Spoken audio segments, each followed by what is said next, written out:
If I went on a killing rampage, I would like you to call it the Long Halloween. All attack stations are ready.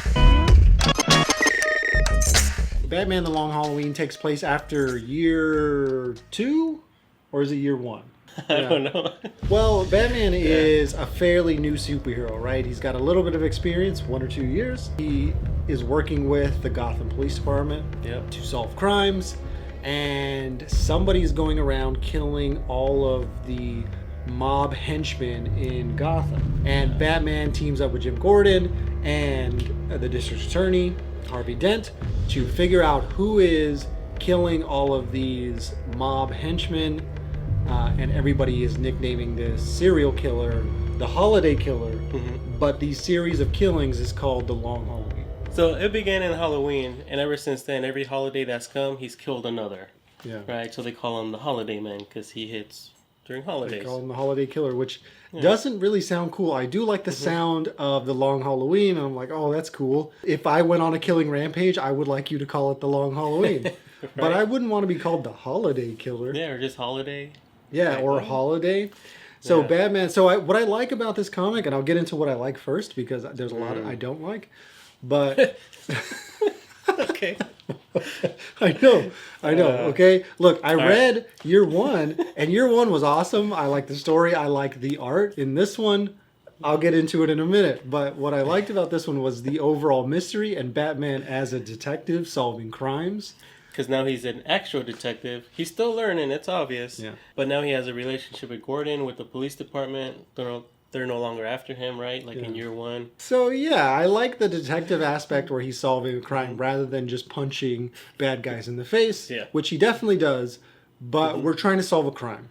And that's what I like. And building towards the mystery was interesting, but didn't have a good enough payoff for me. In that, like, it seemed kind of convoluted who the killer was. We're getting ahead of ourselves, I think.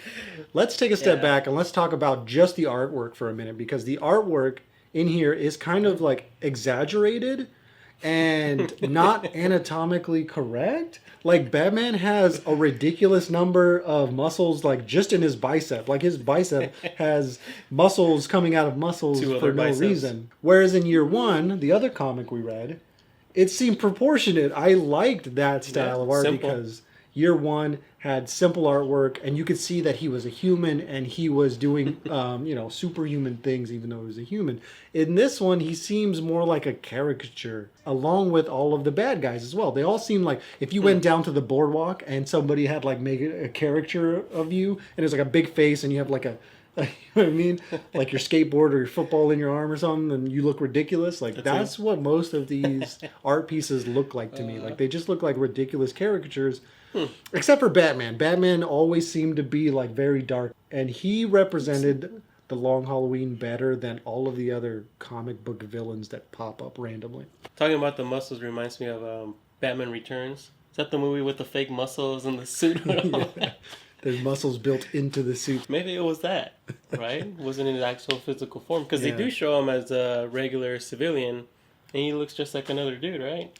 Yeah, I mean, I get the art style, I just don't like it. And I don't think I have a good enough reference to like a bunch of other comic books, because we had mentioned before, at least I don't read a whole lot of comic books. I've read Batman Year 1, and then we read Batman Ego, and I read The Watchmen. That's pretty much it. I think I've also read the Ender's Game comics books, 2 of them. Though. But does that count as a comic? I don't know. Tell me in the comments. So I have a very limited reference point for comic books. Even the drawings of Batman and Jim Gordon look just ugly, like them as humans, right? Like Bruce Wayne and Jim Gordon just looked ugly. That's good for Gordon, though, because poor guy is always tired, always working, always sad. He goes home and his baby's crying. His wife's like, where you at? The phone rang, remember? The phone rang on one time. It's like, aren't you going to pick that up? And she's like, no, you already know it's for you. And it was. And he got called away from being at home. Yeah, I do like that we get to see both the home life of Jim Gordon and Harvey Dent. Yeah. And we get to see how they're both fighting crime and living a home life, which is something Batman or Bruce Wayne doesn't have. He's Batman. He goes home to be Bruce Wayne as like an alter ego that seems like inconvenient. But it seems to pretend also. Yeah, and he just goes back to being Batman, which he doesn't have that family life like Jim and Harvey does. Don't bring that up, dude. His parents are dead.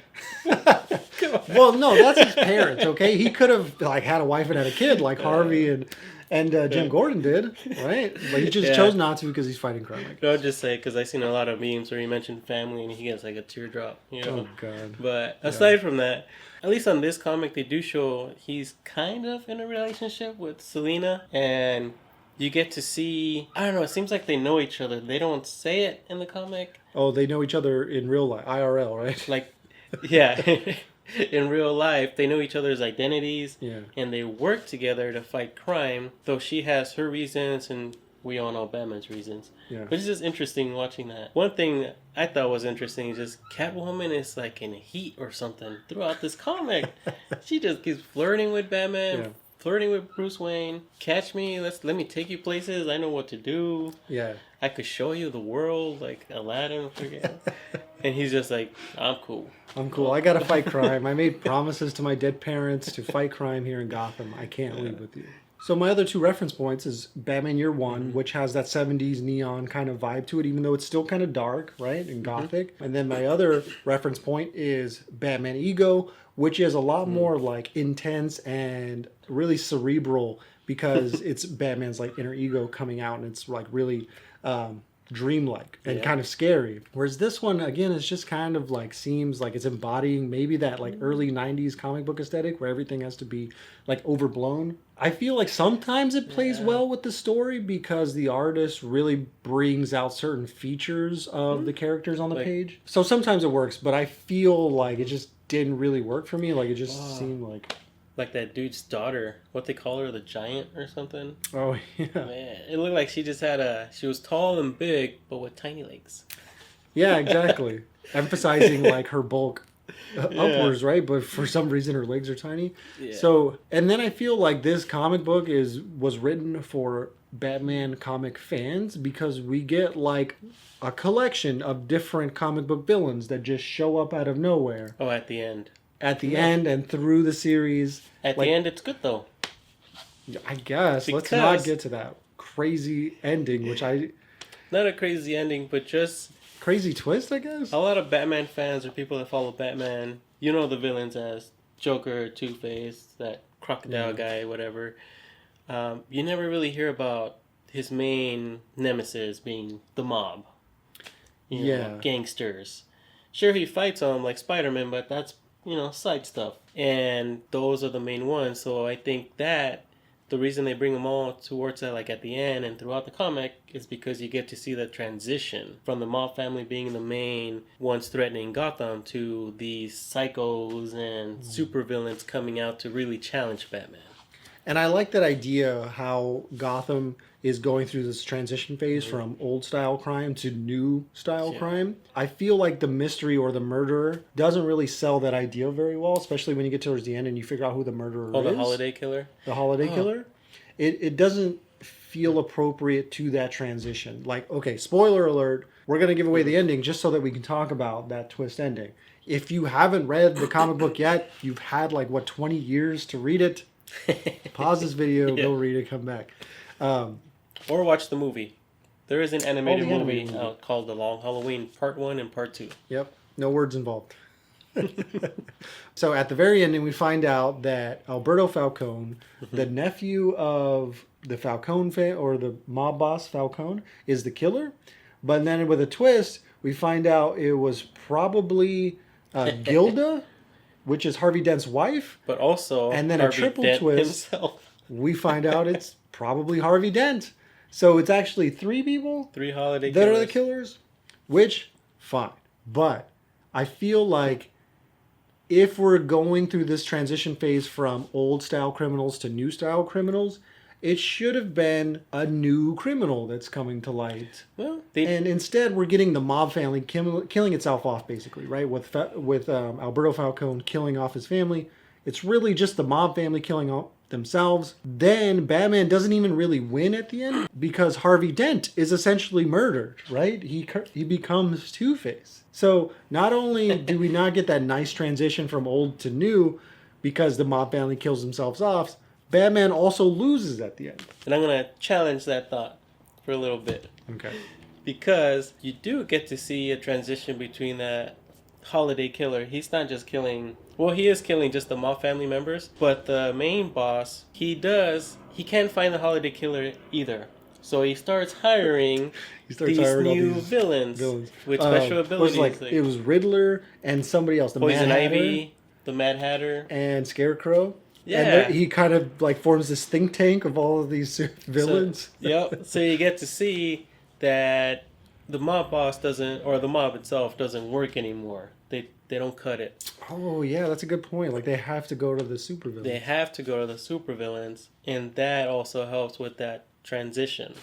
That's a good point. Right? Because of the holiday killer. And with Harvey Dent being the holiday killer as well, I suppose that is playing into a little bit of that killing off the old guard and then bringing in the new guard. I guess I didn't like the triple twist. I'm fine with like one twist, but it didn't. Like, how did they like synchronize their killings so that they all kind of agreed they were going to happen on holidays? It just didn't seem like feasible. It was just funny because the first one, he did it because I think he just wanted the end of the family, right? Yeah. Like, he was always left out. He wasn't involved in any way, so he kind of forced himself in. And then he faked his death. And then Harvey Dent took over. I don't really know why.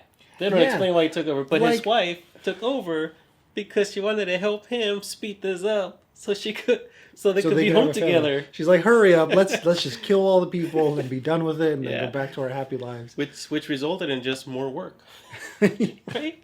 But yeah, I felt like Alberto Falcone's death somewhere towards the beginning, middle-ish of the book. I didn't really pay attention to it being a fake death until the very end, and he was like, I'm the holiday killer, and then it makes you go back to those moments and be like, oh yeah, I remember you didn't find the body, and then the coroner was killed, and I really enjoyed that moment where I had to flip back and find out and confirm different moments of the story. I was like, oh, this is awesome, he's the killer, fine. But then we find out like Harvey Dent, his wife's the killer as well. Like, what? Yeah. Like, it would have been fine if Harvey Dent like conspired with his wife to kill everybody. That would have been a twist too, I guess. But yeah, it just seemed convoluted. And then him taking home evidence, like he has, 22. Yeah, he doesn't care at all about chain of custody. Yeah, and they're like, okay, tampering with evidence. I guess he's just a hard worker. And maybe that's why all these serial killers are going loose. Because he keeps tampering with evidence. Going back to the holiday killer, I thought it was just weird how weird and interesting how Batman and Gordon go to Arkham Asylum to talk to this dude that's jealous of the holiday killer because his name is the Calendar Man. The Calendar Man, because he used to kill people on holidays. Right. So they go to him to get his advice, to get his input, like, you do this is your thing. Tell us who it is or who it could be. I know I put you in prison, but can you help me out, bro? Yeah. Kind of stuff. Like, if you're supposed to be a super detective, how are you going to another criminal you put in prison and then trusting him with the information he's giving you? What? That doesn't even make sense. Like, why would he give you information willingly? Let's say he does. Why would you believe him? Yep. He's a criminal who probably hates you. Batman is so crappy at his job that he needs to go like hustle evidence out of all of these like random criminals. Yeah, so Batman going to the Calendar Man remind me of the TV show Mindhunters, where the FBI they start a program where they start interviewing serial killers to help get into the mind of other serial killers and help catch them. So that was an old program that the FBI actually did. So I'm curious if the authors of The Long Halloween got motivation from that, maybe? Because at one point, it was kind of pointless. Yeah, right? He goes to the Calendar Man a couple of times, but yeah, you're right. I feel like the couple of times that he went, like he got nothing. The Calendar Man said some like cryptic message, and he left, and he got nothing from it. I'm like, great, thanks for wasting my time. Yeah, so it was pointless. So that was annoying, but at the same time, thinking about Mindhunters, I was like, all right, the only way to know crazies is to talk to a crazy and see how their mind works. Because Batman himself, he's crazy, but he's not a psycho. He doesn't have anything wrong with his head, right? Well, he definitely is maybe psychotic, maybe loses touch with reality a little bit, but to the benefit of Gotham and to the benefit of civilians, because who runs around in a suit and then fights crime only at night. And I there's know, only at night. Yeah, there's some weird scenes where like Batman is thinking about who the killer could be, but he's in the Batcave alone and he's still in full Batsuit. Like, I gotta imagine being in the Batsuit is very uncomfortable. When I was in the Army and I had my armor plates on and my vest, it was extremely uncomfortable. Like, if I didn't have to have that thing on, I would take it off. Batman apparently is totally fine with being in his Batsuit at any moment for long hours. I mean, at the end of the day, it was a good mystery, but I don't think Batman was a very good detective. Yeah.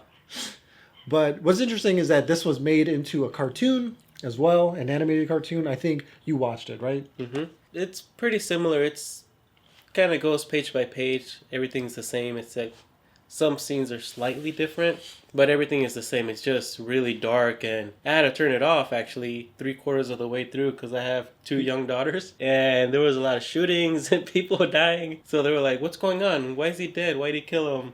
And I'm just, I'm turning this off. 3-year-olds asking why people were getting murdered. Yeah. So it was pretty graphic.